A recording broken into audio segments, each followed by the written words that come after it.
تم کیا جانو کیا ہاتھی؟ تو پاس جو اس کے اپنے بیٹھے تھے نا چیلے، وہ کہنے لگے چپ کر جا، سارے زمانے کو پتہ ہے ہاتھی کیا ہوتا ہے. وہ پاگل ہے، اس کے 2 کان ہوتے ہیں، ایک سونڈ ہوتی ہے، 4 اس کے پیر ہوتے ہیں. بیوقوف آدمی، قرآن کا مقابلہ کرنا ہے تو کچھ چج کے ساتھ کر. پاگلوں کی طرح مقابلہ کرے گا، جوتے کھائے گا بھی، ہمیں بھی پڑھوائے گا. تو قرآن مجید کا کوئی مقابلہ کر سکا؟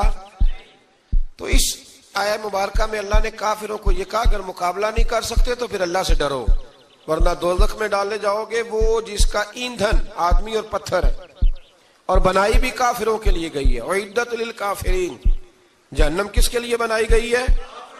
کافروں اور منافقوں کے لیے. مسلمانوں کے لیے بنائی گئی. مسلمان مرضی سے چھلانگے لگائیں تو ان کی موج ہے، ورنہ ان کے لیے جہنم، ان کے لیے اللہ نے جنت بنائی ہے. اور یہ بات کرتے ہی رب کریم نے فرمایا اے محبوب علیہ الصلوۃ والسلام، مومنوں کو خوشخبری دے دیں کہ اللہ نے ان کے لیے جنت بنائی ہے، اس میں باغات ہیں، انہیں رزق دیا جائے گا کھانے کے لیے، اور اس میں انہیں پاکیزہ بیویاں دی جائیں گی، اور پھر وہ اس میں ہمیشہ رہیں گے، انہیں اس سے نکالا نہیں جائے گا. آگے جو آیات کریمہ ہے نا، اس کے اندر اللہ تبارک و تعالیٰ نے فرمایا ہے کہ اللہ حیا نہیں کرتا سمجھانے کے لیے مچھر کی مثال بھی دینی پڑے. فرمایا قرآن سے کچھ لوگ ہدایت حاصل کرتے ہیں اور کچھ گمراہ ہو جاتے ہیں.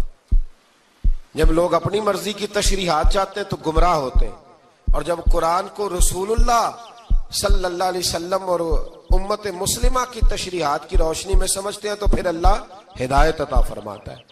پھر اللہ تبارک و تعالیٰ نے آگے ارشاد فرمایا حضرت آدم کی پیدائش کا واقعہ. کچھ مفسرین نے لکھا اللہ نے مشورہ کیا تھا فرشتوں سے، وَإِذْ قَالَ رَبُّكَ لِلْمَلَائِكَةِ إِنِّي جَاعِلٌ فِي الْأَرْضِ خَلِيفَةً. لیکن کچھ مفسرین کہتے ہیں کہ اللہ کو ضرورت نہیں فرشتوں سے مشورہ کرنے کی.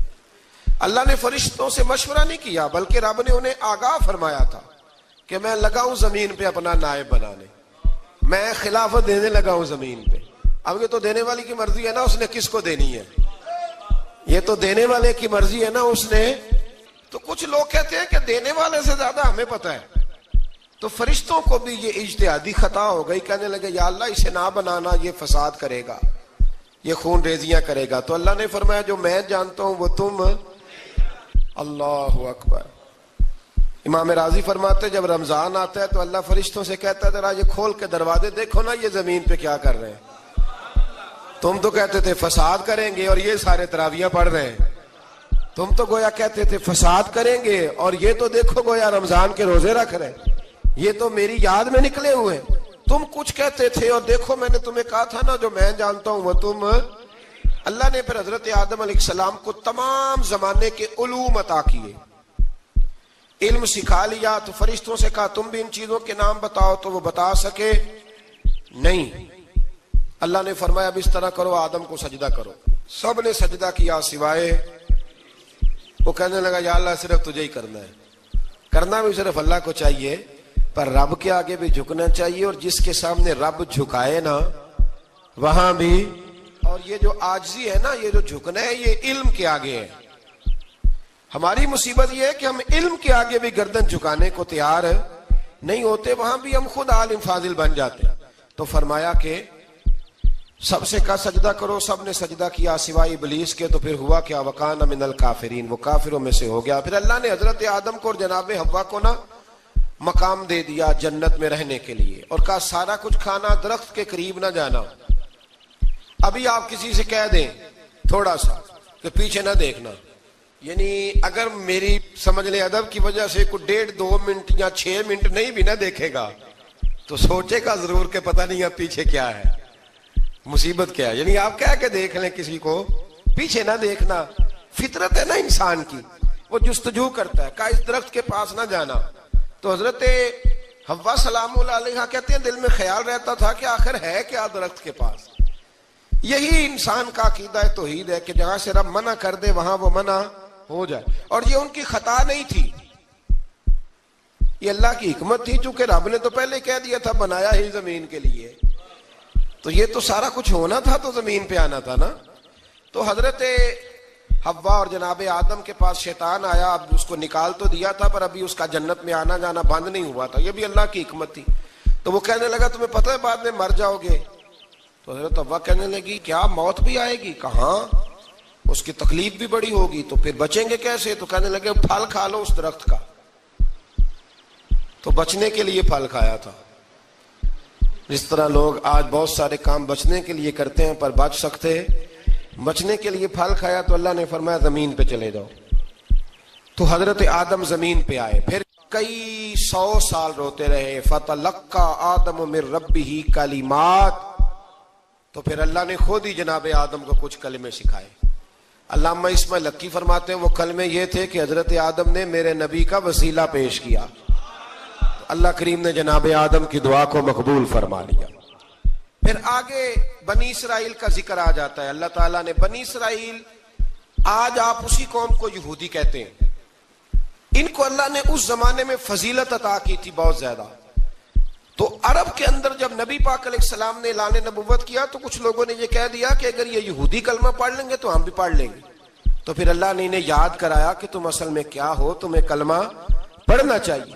تو اہل یہود کا تذکرہ کرتے کرتے رب کریم نے ایک بات یہ بھی ارشاد فرمائی کہ تم لوگوں کو تو کہتے رہے ہو کہ وہ نبی آنے والے ہیں، وہ نبی آنے والے ہیں، اور جب آ گئے ہیں تو ماننے کو تیار نہیں ہو. تو فرمایا تأمرون الناس بالبر وتنسون انفسکم وانتم تتلون الکتاب، لوگوں کو بھلائی کا حکم دیتے ہو اور اپنے آپ کو بھول جاتے ہو. افلا تعقلون، تمہیں عقل نہیں؟ پھر اللہ نے انہیں یہ بھی یاد کرایا کہ یاد کرو وہ زمانہ کہ جب فرعون نے خواب دیکھ لیا تھا کہ کوئی بچہ اس کی سلطنت کو تباہ کرے گا، تو پھر اس نے تمہارے بچوں کو ذبح کرانا شروع کیا اور تمہاری بیٹیوں کو چھوڑتا تھا. فرمایا یہ بھی تو تم نے دیکھا، میں نے تمہیں پھر تم سے کہا جہاد کرو قوم عمالقہ کے خلاف، تو مقام طیہ میں جا کے یہ لوگ کہنے لگے ہم سے جہاد نہیں ہوتا. اللہ نے انہیں ایک میدان میں قید کر دیا. بڑی دلچسپ بات، قید تو لوگ ہوتے ہیں نا چار دیواری میں، تو اللہ نے بنی اسرائیل والوں کو جب انہوں نے کہا ہم جہاد نہیں کریں گے تو اللہ نے میدان میں قید کر دیا. میدان میں، یہ یاد رکھیں، جب انسان اللہ کی نافرمانی کرتا ہے تو اسے ایسی قید ملتی ہے جس کا اس نے تصور بھی نہیں کیا ہوتا. ایک میدان ہے مقام طیہ، قید ہو گئے، سارا دن سفر کرتے تھے، سارا دن، تو رات کو تھک کے سوتے تھے، صبح اٹھتے تھے نا جب، تو وہیں ہوتے تھے جہاں کل صبح چلے تھے. تو رب جب کسی کو قیدی بناتے ہیں تو اسے زنجیروں کی، سلاخوں کی ضرورت ہے. دعا فرمائے اللہ تبارک و تعالی غموں سے نجات عطا فرمائے. یہ دعا فرمائے، ایسی قید دیتا ہے کہ جس سے پھر چھٹکارا ہو سکتا. تو بنی اسرائیل کا بہت زیادہ تذکرہ اس پارے میں اللہ تبارک و تعالی نے پھر بیان کیا، اور پھر کہا کہ انہیں جو حکم دیا جاتا تھا یہ اس کی سرتابی کرتے تھے. پھر اللہ نے ان پر ذلت نازل کر دی اور یہ ہمیشہ اس کا شکار رہے. قوم سبت کا ذکر فرمایا اللہ نے. ہفتے والے دن کچھ لوگ نافرمانی کرتے، ہمارے بھی ہیلے بہانے ہیں نا آج کل کاروبار میں. تو اسی سپارے کی آیت نمبر 65 کے اندر اللہ تعالیٰ نے حضرت داؤد کی قوم کا ذکر کیا کہ اللہ نے انہیں حکم دیا تھا کہ ہفتے والے دن مچھلیاں نہیں پکڑنی. تو وہ کہتے تھے چلو ہاتھ لگا کے نہیں پکڑنی، ہاتھ لگا کے. وہ ہمارے لوگ ہیلے بہانے تلاش کر لیتے ہیں نا، وہ بڑے جناب انشورنس والا آ گیا، اب وہ بینک والا آ گیا، وہ فلانے صاحب آ گئے، وہ تروڑ مروڑ کے کہانیاں باتیں، اور پھر ہمیں بھی رستے مل جاتے ہیں بچنے کے. مفتی صاحب نے کہہ دیا تھا، ایک مولانا سے میں نے ان کو کہا ہفتے والے دن مچھلیاں نہیں پکڑنی، کہا نہیں پکڑتے، چھوٹے چھوٹے حوض بنا لیے. تو مچھلیاں زیادہ آتی تھی اس دن، یہ بھی اللہ کی قدرت تھی. نماز کے وقت گاہک زیادہ آتے ہیں، یہ اس کی قدرت ہوتی ہے. تو وہ مچھلیاں حوض میں جمع ہو جاتی ہیں. یوں سمجھ لیں کہ جال انہوں نے لگا لیے ہوئے تھے، تو جال میں وہ پھنستی رہتی تھی، حوضوں میں آتی رہتی تھی. ہفتے کو نہیں پکڑتے تھے، اتوار کو پکڑ لیتے تھے. تو پھر اللہ نے انہیں سزا دی. فرمایا تماشے کرتے ہو اللہ کے حکم کے ساتھ. کیا سزا دی؟ فَقُلْنَا لَهُمْ كُونُوا قِرَادَةً خَاسِئِينَ، فرمایا بندر بن جاؤ دھتکارے ہوئے. جو رزق حرام طریقے سے کماتے تھے رب انہیں بندر بنا دیتا تھا. ابھی بھی میں نے دیکھے ہیں بڑے بڑے تاجر پاگلوں جیسی زندگی گزار رہے ہیں. نفسیاتی طور پہ سکون نہیں ہے، کروڑوں روپیہ پڑا ہے. کیوں؟ اس لیے کہ رب کے بتائے ہوئے طریقے کے مطابق تجارت نہیں کرتے. آگے ایک اور دلچسپ بات آ گئی. بنی اسرائیل کے اندر نا ایک شخص نے اپنے چچا کو قتل کر دیا جائیداد کے لیے. یہ دیکھیں کب سے لوگ جائیداد کے لیے قتل کرتے آ رہے ہیں. چچا کو قتل کر دیا، اور قتل کر کے حضرت موسیٰ علیہ السلام کے پاس آئے کہ میرے چچا کو کسی نے قتل کر دیا ہے تو بتائیں کیا کرنا ہے. تو آپ نے فرمایا کہ گائے ذبح کرو اور اس کا ایک ٹکڑا مقتول کو مارو, مرنے والے کو, وہ خود اٹھ کے بتا دے گا مجھے کس نے قتل کیا ہے.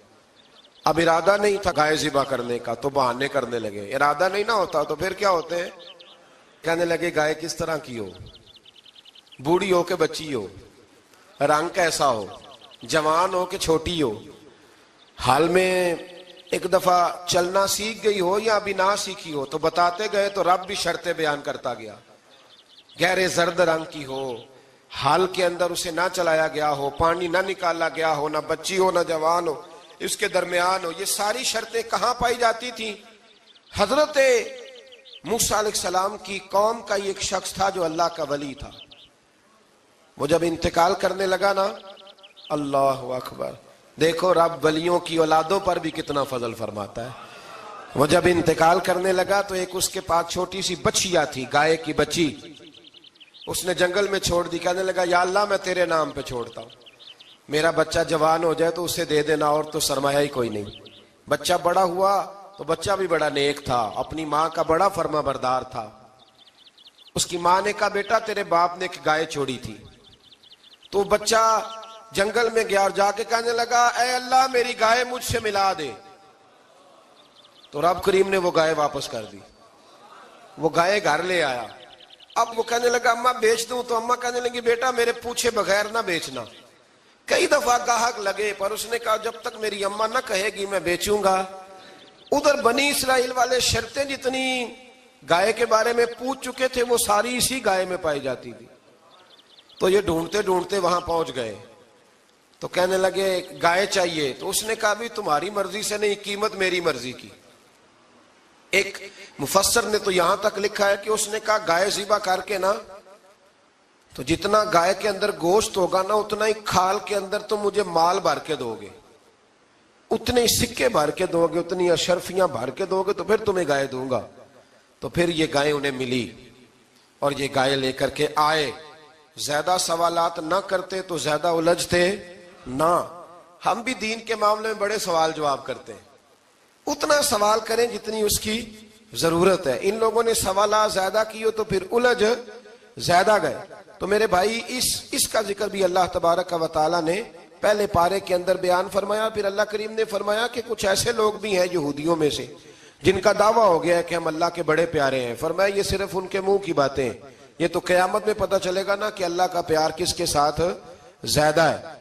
اور پھر یہ بھی یہودیوں نے دعویٰ کیا ہے. اسی پارے میں اللہ فرماتے ہیں کہ ان کا دعویٰ ہے کہ ہم اللہ کے بڑے پیارے ہیں, جنت میں ہم ہی جائیں گے. تو اللہ فرماتے ہیں پھر مرنے کی دعا تو کرو, جنت میں تو مر کے جانا ہے نا. لیکن رب فرماتے ہیں یہ کبھی مرنے کی دعا نہیں کریں گے, اس لیے کہ انہیں پتہ ہے کہ ہم نے آخرت کے لیے کیا بھیجا. لیکن جی پہلا حکم آ گیا یا ایھا الذین آمنوا کہہ کے, پہلی آیت قرآن پاک کی پہلے سپارے میں پہلی آیت جس میں اللہ نے کہا یا ایھا الذین آمنو. تو پہلا حکم آمنو کہہ کے. آیت نمبر 104 میں جو اللہ نے حکم دیا ہے نا وہ نبی پاک کی تعظیم کا حکم ہے. پہلا حکم ہی اللہ نے حضور کی عزت اور ناموس کا ارشاد فرمایا. پہلا اس ترتیب کے لحاظ سے وہ ہوا یہ کہ جب نبی پاک کو بات ارشاد کرتے تو صحابہ کرام اٹھ کے عرض کرتے رائینا یا رسول اللہ, حضور سمجھ نہیں آئی ذرا رعایت کر دیں. تو یہودیوں کی عبرانی زبان کے اندر نہ ذرا کھینچ کے پڑھتے تھے رائینا, تو اس کا معنی بنتا تھا معاذ اللہ اے ہمارے چرواہے. بکریاں چرانے والے کو بھی وہ رائینا کہتے تھے. تو جب صحابہ یہ کہنے لگے تو اللہ نے منع ہی کر دیا. فرمایا میرے محبوب کے غلاموں اس لفظ کے پیچھے چھپ کے, اس لفظ کے پیچھے چھپ کے لوگ میرے نبی کی بے ادبی کر جاتے ہیں. تو جس لفظ کا کوئی ایک معنی بے ادبی والا بنتا ہو وہ لفظ بھی میرے نبی کے لیے نہ کہو. لفظ وہ والے کہو جس میں کوئی بے ادبی کا معنی نکلے نہ. یہاں لوگوں نے بڑے بڑے لفظ نہیں بول دیے پھر کہتے میرا مطلب یہ تھا میرا مطلب وہ تھا, تو نے وہ لفظ بولا کیوں جس کا کوئی غلط مطلب بھی نکل سکتا تھا. اللہ نے فرمایا یا ایھا الذین آمنوا لا تقولوا رائینا, اے ایمان والو رائینا کہو ہی نہ. تو یا اللہ کیا کہیں؟ فرمایا وقولوا انظرنا, تم کہو یا رسول اللہ ایک نظر فرمائیے. انداز دیکھیے, انظرنا ایک نظر. تو ہمارے بزرگ تو پہلے ہی بڑے پیار والوں نے کہہ دیا یا رسول اللہ انظر حالنا, کہتے ہیں کہاں سے لاتے ہو جملے؟ میں نے کہا اللہ کی کتاب سے. یا رسول اللہ انظر حالنا، یا حبیب اللہ اسما قالا. تو تم کہو انظرنا، محبوب نظر کرم کریں، واسمعوا، اور کیا ضرورت ہے دوبارہ پوچھنے کی؟ اللہ کہتا ہے پہلے ہی دھیان سے سنا کرو، پہلے ہی واسمعوا، پہلے ہی احتیاط سے سنو. وللکافرین عذاب علیم، اور کافروں کے لیے دردناک عذاب ہے. لے جی اسی پارے میں اللہ تبارک و تعالیٰ نے پھر اہل یہود کا ذکر کیا. تو یہود کہنے لگے کہ ہم حضرت ابراہیم کے ماننے والے ہیں. تو اللہ کریم نے وہ بھی ذکر کیا کہ میں نے تو ابراہیم کو آزمایا ہے. وَإِذِ ابْتَلَىٰ إِبْرَاهِيمَ رَبُّهُ بِكَلِمَاتٍ فَأَتَمَّهُنَّ، ہم نے ابراہیم کو کچھ چیزوں سے آزمایا ہے، وہ ہماری آزمائش پہ پورے اترے. قَالَ إِنِّي جَاعِلُكَ لِلنَّاسِ إِمَامًا، تو پھر ہم نے انہیں کہا کہ ہم آپ کو پوری دنیا کا امام بنائیں گے. وہ آزمائش کیا تھی؟ آگ میں جانا بھی آزمائش، بیٹے کا نہ ہونا بھی آزمائش، بیٹا ہوا تو پھر اسے وادی غیر ذی زرع ان میں چھوڑ کے آنا بھی آزمائش، بڑا ہوا تو پھر ذبح کرنا بھی آزمائش. فرمایا جہاں جہاں آزمایا ہے نا، ابراہیم ہماری آزمائش میں پورے اترے. فرمایا تم مفت میں حضرت ابراہیم کی اولاد بنتے ہو اور ان کا نام لیتے ہو اور ان کے ساتھ اپنا تعلق بناتے ہو، دیکھو تو صحیح وہ کتنی آزمائشوں سے گزرے. تو اس کا بھی اللہ نے اسی میں ذکر فرمایا. اور پھر وہ بات کرتے تھے حضرت یعقوب کی اور حضرت اسحاق کی. تو فرمایا وہ تو ہمارے اتنے خاص بندے تھے کہ وصال کا وقت بھی انہوں نے اپنی اولادوں کو نصیحت فرمائی تھی کہ اللہ کی توحید پہ قائم رہنا. اس کا ذکر بھی اللہ نے اسی پارے میں بیان فرمایا. اور جو حضرت ابراہیم اور جناب اسماعیل نے کعبہ تعمیر کیا تو اس کا ذکر بھی اللہ تعالیٰ نے اسی پارے میں فرمایا. فرمایا جب وہ کعبہ بنا رہے تھے تو کہہ رہے تھے ربنا تقبل منا، کہہ رہے تھے اے اللہ بنا ہم نے دیا ہے پر مہربانی فرما ہم سے قبول فرما لے. تو جو آیہ کریمہ آخر میں عرض کرنا چاہتا ہوں اس پر بھی تھوڑی توجہ فرمائیں گے تو بات بڑی نکھر کے باہر آئے گی. یہ 16ویں رکوع کے اندر اللہ نے پھر یہود کا اور عیسائیت کا ذکر فرمایا. تو اللہ کریم نے ایک بات ارشاد فرمائی، یہودیوں کے ہاں جب کوئی بچہ پیدا ہوتا تھا وہ پیلے رنگ کے ساتھ اس کو رنگتے تھے، یا کوئی خاص رنگ تھا ان کا. بچہ پیدا ہوتا تو اس پر وہ رنگ چڑھاتے کہ یہ جی ہمارے مذہب کا رنگ ہے. ہمارے ہاں بھی رسمیں ہیں نا اپنی اپنی، معاذ اللہ اپنی اپنی نہیں ہونی چاہیے، اللہ رسول کا حکم ہونا چاہیے. تو یہودیوں کے ہاں بچہ پیدا ہوتا تو ایک خاص رنگ چڑھاتے، عیسائیوں کے ہاں پیدا ہوتا تو وہ بھی ایک خاص رنگ چڑھاتے. تو مسلمانوں کے ہاں بچے پیدا ہوئے تو انہوں نے بھی توجہ کی کہ یہ کیا ہو رہا ہے. تو رب کریم نے فرمایا صبغۃ اللہ، رنگ اللہ کا ہی ہے. ومن احسن من اللہ صبغہ، اور فرمایا اللہ کے رنگ سے زیادہ خوبصورت کس کا رنگ ہو سکتا ہے؟ اللہ کا رنگ کیا ہے؟ لا الہ الا اللہ محمد الرسول اللہ صلی اللہ علیہ. فرمایا نیلے پیلے کالے رنگ نہ چڑھاؤ، اپنے ذہن پر توحید و رسالت کا رنگ چڑھاؤ. یہ سب سے بہترین رنگ ہے. اگر تمہارے ذہنوں پر رب رسول کی توحید کا رنگ چڑھ گیا تو یہ وہ والا رنگ ہے، پھر تمہیں کسی اور رنگ کی طرف جانے کی ضرورت نہیں پڑے گی. تو فرمایا رنگ وہ پیدا کرو جو توحید کا ہے، رسالت کا ہے، اس رنگ کی توجہ کرو. قرآن مجید کے اس پارے میں اللہ کریم نے مختلف باتیں بیان کر کے آخری رکوع میں یہ جو رنگ کا ذکر فرمایا نا، تو یہ لگتا ہے پورے پارے کا خلاصہ ہے کہ رب کریم نے فرمایا اصل بات یہ ہے کہ تمہاری سوچوں پہ رب رسول کی توحید و رسالت کا رنگ ہونا چاہیے. ہر وقت